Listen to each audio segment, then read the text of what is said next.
चलिए बात करेंगे छत्तीसगढ़ की कुछ प्रमुख खबरों की। प्रदेश की सियासत में कैबिनेट मंत्री टीएस सिंहदेव के एक बयान से नई चर्चाओं का दौर शुरू हो गया है।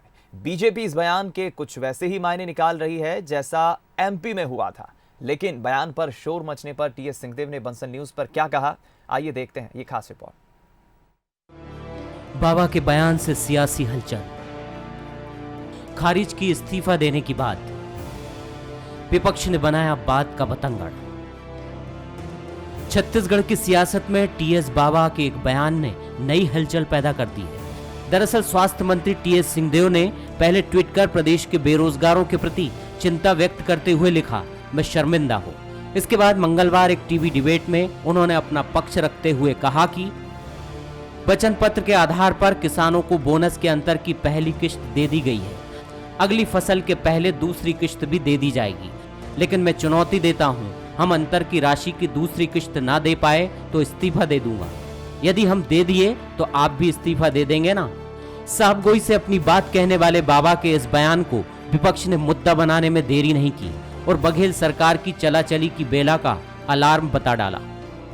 जब अधिकार कम होने लगते हैं, जब उनके क्षेत्र में उनका मूल्यन महसूस होने लगता है, तो इस प्रकार की बातों की अभिव्यक्ति पीड़ा के माध्यम से होता है। बदलाव के लक्षण और संभावनाओं से कहीं इनकार नहीं किया जा सकता। हम तो एक तटस्थ रूप से देखते रहेंगे और जो मंत्री इस प्रकार के हिम्मत भरा कदम उठाएगा हम उसका स्वागत करेंगे। विपक्ष का जो काम है वो उसने किया, लेकिन विपक्ष अपनी मंशा में कामयाब होता उससे पहले स्वास्थ्य मंत्री टीएस सिंहदेव ने बंसल न्यूज से खास बातचीत में यह साफ कर दिया कि विपक्ष उतावला है और बयानों को तोड़ मरोड़ कर पेश करने में माहिर है। उन्होंने इस्तीफा देने की बात का पूरी तरह से खंडन किया। इस्तीफा कोई नहीं देना चाहेगा, मैं बिल्कुल इस्तीफा नहीं देना चाहूँगा। बात जब टीवी चैनल में कल हो रही थी, पैनल में हम लोग भी थे, वहाँ विपक्ष के एक सीनियर प्रतिनिधि के माध्यम से ये बात आई कि 2500 रुपये जो धान की बात है वो तो ऐसे ही आप लोग कह रहे हैं और सरकार नहीं देगी इत्यादि इत्यादि, जबकि पहला किस्त दिया जा चुका, दूसरी किस्त की घोषणा हो चुकी, 20 अगस्त को दूसरा किस्त उसका होगा और शेष राशि भी मिलनी है। तो उस संदर्भ में मैंने ये कहा था कि अगर आपको इतना करने पे ये लगता है कि ये गलत है, क्योंकि ये तो होना ही है, नहीं हुआ तो मान लीजिए इस्तीफा बराबर। शब्द दूसरे हैं, आज मैं उसको दूसरी तरीके से कह रहा हूँ कि फिर वो तो इस्तीफा ही बराबर हो गया। और जब मुझे मालूम है कि होना है तो मैं तो बड़ी सेफ बात कर रहा हूँ, मैं कोई जोखिम वाली बात इसमें नहीं कर रहा था, क्योंकि तो 100% होना है। वर्तमान राजनीति में अब ऐसे विरले ही लोग देखने को मिलेंगे जो पारंपरिक मूल्यों, सिद्धांतों और शुचिता के साथ मैदान में डटे हैं। उनमें से एक है टीएस सिंहदेव, जो सरगुजा राज परिवार की परंपरा को निभा रहे हैं। उनके बयानों को विपक्ष भले ही राजनीतिक चश्मे से देखे, लेकिन कांग्रेस भी बखूबी जानती है कि बाबा साहबगोई से अपनी बात कहने में नहीं चूकते। अब देखना होगा कि इसका असर आने वाले दिनों में कांग्रेस में भी देखने को मिलता है या नहीं। अभिषेक शुक्ल के साथ धनवेंद्र जायसवाल, बंसल न्यूज, रायपुर। अंबिकापुर में भारतीय जनता युवा मोर्चा ने प्रदेश सरकार पर युवाओं को रोजगार देने में नाकाम रहने का आरोप लगाते हुए प्रदर्शन किया और रोजगार कार्यालय के उप संचालक को ज्ञापन सौंपा और फिर ताला भी लगाया। ज्ञापन और ताला दोनों ही सौंपा उप संचालक को। दरअसल मोर्चा के कार्यकर्ता बेरोजगारी भत्ता के संबंध में रोजगार कार्यालय में विरोध प्रदर्शन करने पहुंचे थे। युवा मोर्चा की मांग है कि शिक्षित बेरोजगार युवकों को रोजगार दिया जाए, वो बेरोजगार हैं। इतना ही नहीं, उन्होंने आगे कहा कि विधानसभा चुनाव के दौरान कांग्रेस सरकार ने वादा किया था कि बेरोजगार युवाओं को हर महीने 2500 रुपये बेरोजगारी भत्ता दिया जाएगा, लेकिन कांग्रेस की सरकार बनने के 18 महीने बाद भी बेरोजगार युवाओं को बेरोजगारी भत्ता नहीं मिल रहा है। युवा मोर्चा ने चेतावनी दी है कि अगर 3 महीने के भीतर बेरोजगारी भत्ता बेरोजगारों को नहीं मिलता है तो युवा मोर्चा के कार्यकर्ता बेरोजगार कार्यालय में तालाबंदी करने को मजबूर हो जाएंगे।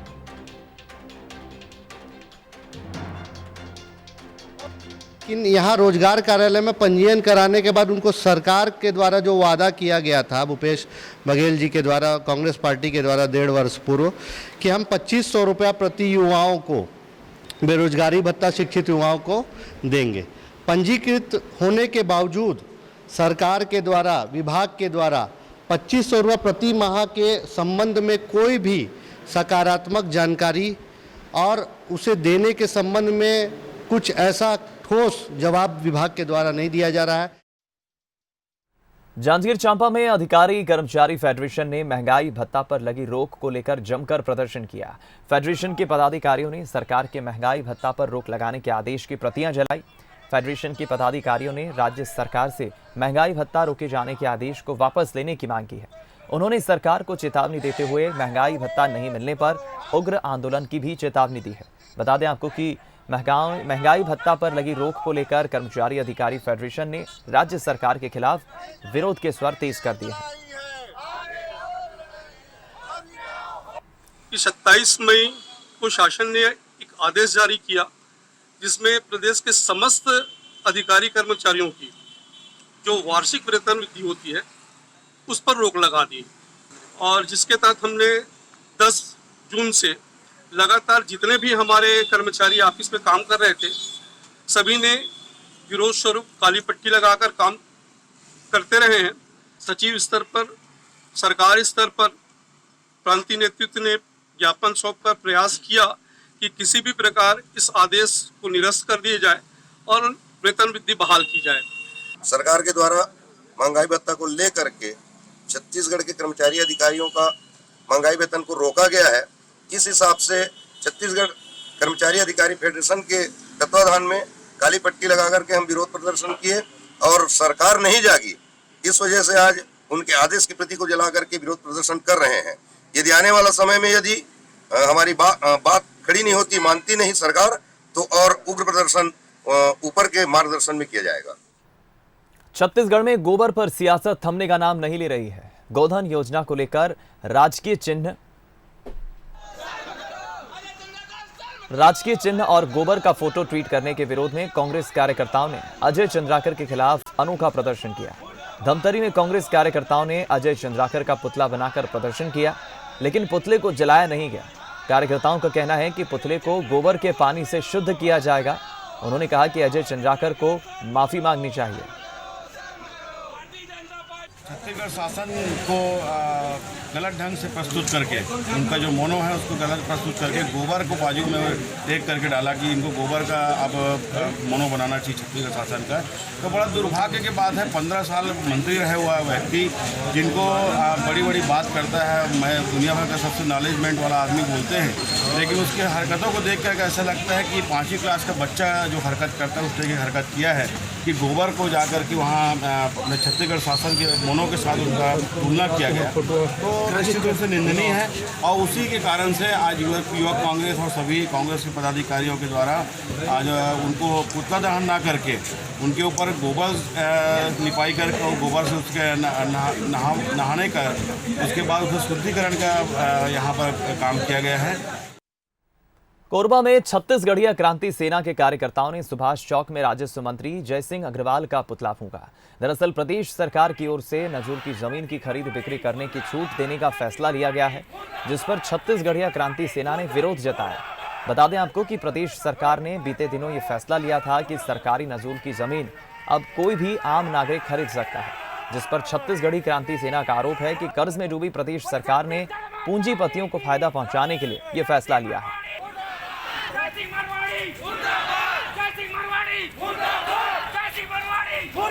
चूंकि छत्तीसगढ़िया क्रांति सेना और जम्मू छत्तीसगढ़िया मन छत्तीसगढ़ महतारी के जो भूइया है बोला अपन महतारी के रूप में मानते और हमन अपन महतारी ला बेचन नहीं देन, एकर हम पूरा प्रदेश में विरोध करतन। एकर पहले दुर्ग संभाग में पुतला दहन होइस राजस्व मंत्री जयसिंह अग्रवाल के, ओकर बाद रायपुर संभाग में, फिर बिलासपुर संभाग में, आज के तारीख में बिलासपुर संभाग में होते। ओकर अलावा अगर ये काला कानून ला वापस नहीं ले जाही तो पूरा प्रदेश में लॉकडाउन के बाद उग्र आंदोलन होगी। जोहार छत्तीसगढ़। और इस वक्त रुक करते हैं रायपुर से। खबर मिल रही है जहां 84 नए कोरोना पॉजिटिव मरीज मिले हैं। रिटायर्ड पीसीसीएफ की कोरोना से बताया जा रहा है मौत हुई है। पुराने पुलिस मुख्यालय में 9 कोरोना संक्रमित मिले हैं। खबर है हाउसिंग बोर्ड के एमडी आईपीएस पवन देव और इंटेलिजेंस चीफ होम क्वारंटीन है। 79 मरीज 2 दिन में रायपुर में मिले हैं। अब 355 संक्रमित हुए हैं, जिनमें से किर्गिस्तान से लौटे 4 छात्र भी शामिल हैं। एम्स अस्पताल का एक डॉक्टर भी पॉजिटिव निकला है।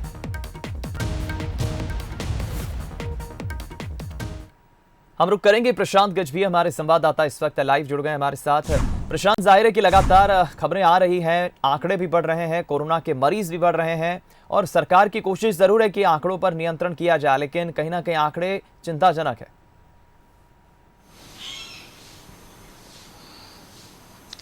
जी बिल्कुल दीपक, जिस तरीके से शुरुआती तौर में छत्तीसगढ़ कोरोना से बिल्कुल मुक्त दिख रहा था, लेकिन उसके बाद लगातार अब अनलॉक 1 और अनलॉक 2 में लगातार जो है मामले बढ़ने लगे हैं। और जिस तरीके से छत्तीसगढ़ में एक ही दिन में 84 मरीज सामने आए हैं और जिसमें सबसे बड़ी बात जो सामने खुलकर आ रही है कि जो रिटायर्ड पीसीसीएफ थे उनकी कोरोना से मौत हो गई है। तो ये एक बड़ा चिंता का विषय है कि उनकी ट्रैवल हिस्ट्री और सारी चीज़ों की जांच अब करने की कवायद जो है प्रशासन कर रहा है। और साथ ही साथ पुराने पुलिस मुख्यालय में 9 लोगों के संक्रमित होने के बाद और भी ज़्यादा चिंता बढ़ गई है, जिसके बाद हाउसिंग बोर्ड के एमडी पवन देव समेत इंटेलिजेंस के जो चीफ हैं उनको होम क्वारंटाइन कर दिया गया है। और अब लगातार जिस तरीके से मामले बढ़ते जा रहे हैं तो एक चिंता का विषय है। और जिस तरीके से कजाकिस्तान से 4 छात्राएं आई हुई थी, वो 4 छात्राएं भी कोरोना पॉजिटिव पाई गई हैं,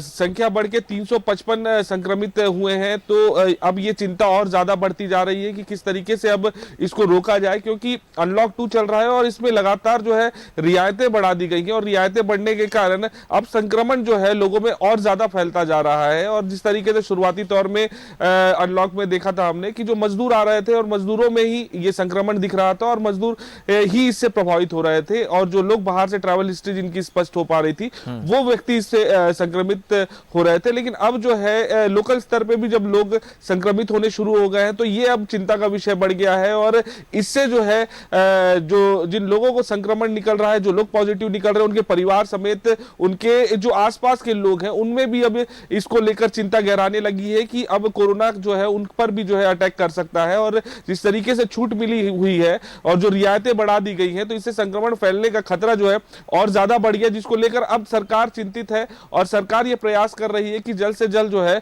कोरोना के संक्रमित जितने भी लोग हैं उनके बेहतर इलाज किया जाए और अन्य लोगों पर फैलने ना दिया जाए, जिसको लेकर अब कवायदें शुरू कर दी गई है सरकार द्वारा। चलिए ठीक, फिलहाल अब यही हमारी भी कोशिश है। सरकार ये कह रही है कि हम इन आंकड़ों पर नियंत्रण पाए, लेकिन कहीं ना कहीं अब लोगों को भी सावधान सतर्क रहने की जरूरत है। बहुत बहुत धन्यवाद आपका प्रशांत, बातचीत के लिए।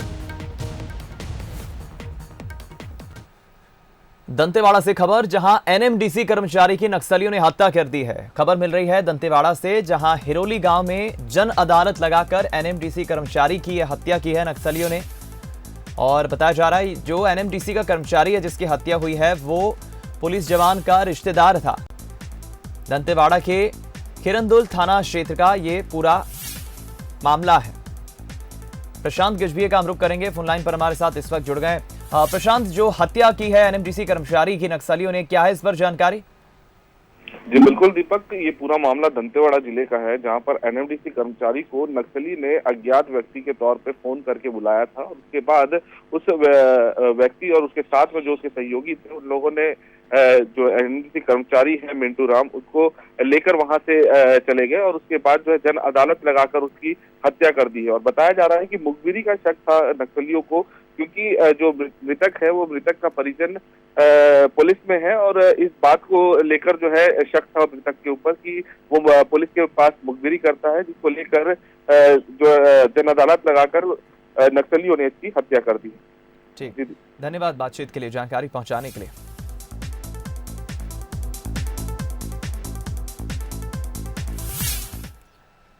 रायपुर में खुदकुशी की कोशिश करने वाले युवक हरदेव सिन्हा से मिलने अमित जोगी अस्पताल पहुंचे। बता दें आपको कि हरदेव का शहर के निजी अस्पताल में इलाज चल रहा है। हरदेव से मिलने के बाद अमित जोगी ने कहा कि मैं हरदेव सिन्हा के स्वास्थ्य लाभ की कामना करता हूं। दरअसल धमतरी जिले के तेलिन सत्ती के रहने वाले हरदेव लाल सिन्हा ने राजधानी के सिविल लाइन इलाके में आग लगाकर आत्महत्या का प्रयास किया था, जिसमें उनका शरीर 65% से ज्यादा झुलस गया था और उनकी स्थिति अभी भी गंभीर बनी हुई है।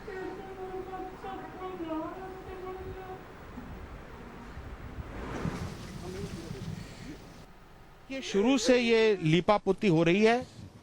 पहले ये दर्शाने की कोशिश की गई कि हरदेव मानसिक रूप से विक्षिप्त है, जो कि पूरी तरह से असत्य है।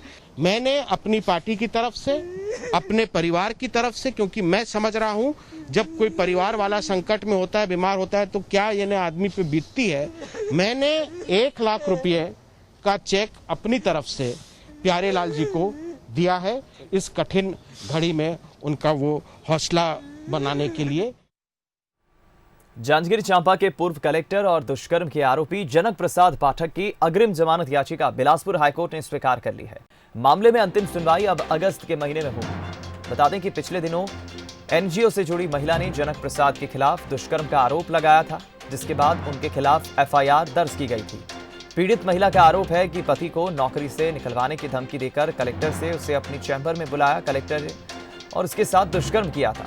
उसके बाद मामले में सरकार ने जनक प्रसाद को सस्पेंड कर उनके खिलाफ विभागीय जांच शुरू कर दी।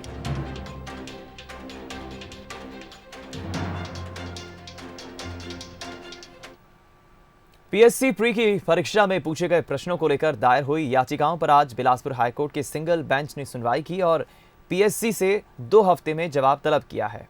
ये सुनवाई जो है बिलासपुर हाईकोर्ट ने बुधवार को की और पीएससी से 2 हफ्ते में जवाब तलब किया है। बता दें कि 2019-20 में ली गई पीएससी प्री की परीक्षा में पूछे गए 8 प्रश्नों को लेकर 24 बच्चों ने हाईकोर्ट में याचिका दाखिल की है। याचिकाकर्ताओं ने अपनी याचिका में कहा है कि परीक्षा में पूछे गए 8 सवाल के उत्तर मॉडल आंसर के अनुसार सही थे, लेकिन बाद में जारी हुए संशोधित मॉडल आंसर में उन्हें गलत करार दे दिया गया। वहीं मामले पर अब 2 हफ्ते बाद दोबारा सुनवाई होगी।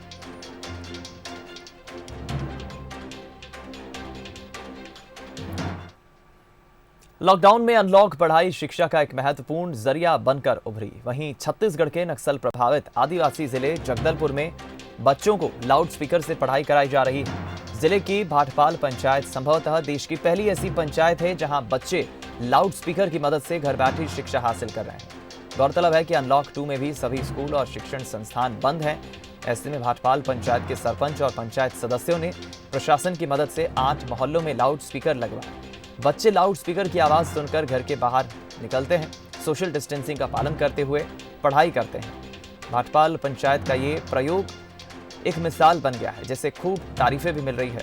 जिले की कई और पंचायतें भी इस प्रयोग को अपना रही है।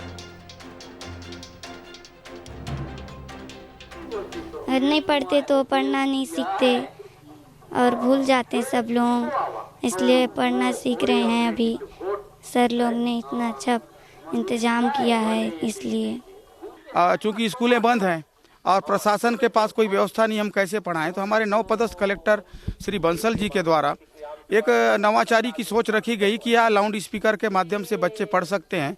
और हम लोगों के सामने, ग्रामीणों को सामने आकर उन्होंने चर्चा करवाई, तो पंचायत वाले इस मामले को लेकर तैयार हो गए और ग्राम पंचायत के निधि से पंचायत के सरपंच श्रीमती रयो कश्यप ने और पूरे पंचों के सहमति से यहाँ पर जो है आज क्रय किया गया लाउड स्पीकर को और उसके बाद जो है ये व्यवस्था आरंभ कर दी गई। आज पूरे हमारे लिए गौरव की बात है कि पूरे छत्तीसगढ़ का ग्राम पंचायत भाटपाल एक पहला ग्राम बना है जहाँ लाउड स्पीकर के माध्यम से शिक्षा हो रही है। बच्चों का विकास और बच्चों की शिक्षा में विकास हो रहा है और इसको लेकर जिला प्रशासन ने फिलहाल बस्तर जिले में हर एक पंचायत में इस बात को, इस स्पीकर के माध्यम से शिक्षा को बढ़ावा देने की बात कही है। साथ ही साथ प्रदेश सरकार ने भी इस कवायद को प्रदेश में शुरू करने की बात कही है। तो फिर कहीं ना कहीं ये कहा जा सकता है कि भाटपाल पंचायत रोल मॉडल बनकर पूरे प्रदेश के लिए उठकर सामने आ रहा है। कैमरा पर्सन महेंद्र मेहरा के साथ प्रशांत गजबीये, बंसल न्यूज, भाटपाल। रायपुर में कुछ युवकों के साथ मारपीट का एक वीडियो वायरल हो रहा है। वीडियो महादेव घाट का है, जिसमें युवाओं का एक गुट दूसरे गुट पर हमला करते हुए दिख रहा है। बताया जा रहा है कि एक धर्म विशेष का प्रचार करने के लिए यहां पर हमले की घटना सामने हुई।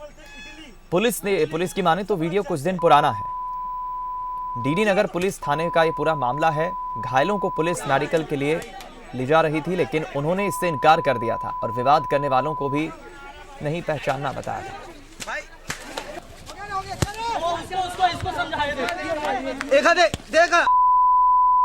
महामारी तो हमको इसमें दुआ प्रार्थना भी करना है। सूरजपुर जिले के झिलमिल थाना इलाके में 1 साल पहले हुई युवक की हत्या के मामले में पुलिस ने 2 आरोपियों को गिरफ्तार किया है। दरअसल युवक की हत्या उसकी मां ने अपने प्रेमी के साथ मिलकर की थी। बता दें कि युवक प्रदीप कुशवाहा ने अपने घर में अपनी मां रामबाई और गांव के ही पंच विजय कुशवाहा को आपत्तिजनक हालत में देख लिया था, जिसका मृतक ने विरोध किया। तो दोनों ने मिलकर उसे मौत के घाट उतार दिया और शव को एक निर्माणाधीन मकान में ले जाकर फंदे पर लटका दिया ताकि सबको ये लगे कि युवक ने आत्महत्या की है। वहीं मामले की जांच के बाद पुलिस ने कलयुगी मां और उसके प्रेमी को गिरफ्तार कर लिया है, पूछताछ शुरू कर दी है। उस पर पहुंचा कि हत्या का जो कारण था ये अवैध संबंध था और हत्यारण जो थे वो मृतक की सगी मां थी और उसका प्रेमी था। जब इस दिशा में पूछताछ की गई तो आरोपियों ने अपना अपराध स्वीकार कर लिया। इसमें 2 आरोपी थे जिसमें मृतक प्रदीप की मां और उसके जो प्रेमी विजय को गिरफ्तार कर लिया गया और आज रिमांड पर भेजा जा रहा है। डॉक्टर्स डे बुधवार को था और कोरोना काल में जिस तरह से डॉक्टर्स ने काम किया वो सराहनीय है। दुनिया में डॉक्टर्स डे बुधवार को मनाया गया। इतना ही नहीं, ऐसे कई डॉक्टर्स हैं जो कोरोना पॉजिटिव मरीजों का इलाज करते हुए खुद भी पॉजिटिव हो गए। बावजूद इसके उन्होंने जल्द ही अपने आप को रिकवर भी किया और उसके बाद फिर से मरीजों की सेवा में जुट गए। ऐसे ही एक डॉक्टर्स हैं एम्स के डॉक्टर अतुल जिंदल, जो कि कोविड वार्ड के इंचार्ज भी हैं। पॉजिटिव आने के बाद वो ठीक होकर फिर से मरीजों के इलाज में अब जुट गए। मैंने लगभग 2.5 माह तक कोविड-19 वार्ड में ड्यूटी करने के बाद खुद को कोविड-19 का पॉजिटिव पाया। इससे हतोत्साहित होने की कोई आवश्यकता नहीं थी। हमने सफलता के साथ और रोगियों को ठीक किया और हम भी ठीक हो सकते हैं, इसी भावना के साथ हमने ट्रीटमेंट लिया। अब कोई दिक्कत नहीं है। मैं और अन्य सभी चिकित्सक, नर्सिंग और अन्य कर्मचारी जो कोविड-19 से इन्फेक्टेड हो गए थे अब पुनः ड्यूटी कर रहे हैं। हमारे nodal officer doctor Ajay Behera और निदेशक से लगातार हमें इस संघर्ष के लिए प्रोत्साहित कर रहे हैं। कोविड-19 पॉजिटिव आने के बाद घर पर थोड़ी चिंता परिजनों को हुई थी, मगर बाद में वह भी हमारे कर्तव्य की भावना को समझ गए। यह सभी कुछ हमारे प्रोफेशन का एक हिस्सा होता है और आगे भी हम इसी भावना के साथ कार्य करते रहेंगे। मैं डॉक्टर्स डे पर सभी चिकित्सकों से यही कहना चाहता हूँ कि संघर्ष का दौर है और चिकित्सक ही इस संघर्ष को समाज में निरोगी रखने में अहम भूमिका निभा सकते हैं। भोपाल के मानसरोवर ग्रुप ऑफ इंस्टीट्यूशन ने राजा भोज एयरपोर्ट पर निशुल्क काढ़े का वितरण किया। शरीर की इम्यूनिटी बढ़ाने वाले इस काढ़े के जरिए लोगों की रोग प्रतिरोधक क्षमता बढ़ेगी और कोरोना महामारी से बचाव होगा। इस कैंप का आयोजन मानसरोवर आयुर्वेदिक मेडिकल कॉलेज और Sai institute of Ayurvedic research and medicine ने किया। इस मौके पर महाविद्यालय के विशेषज्ञों ने व्याख्यान भी दिए। गौरतलब है कि मानसरोवर ग्रुप अभी तक 50,000 से ज्यादा काढ़ा औषधि के पैकेट बांट चुका है।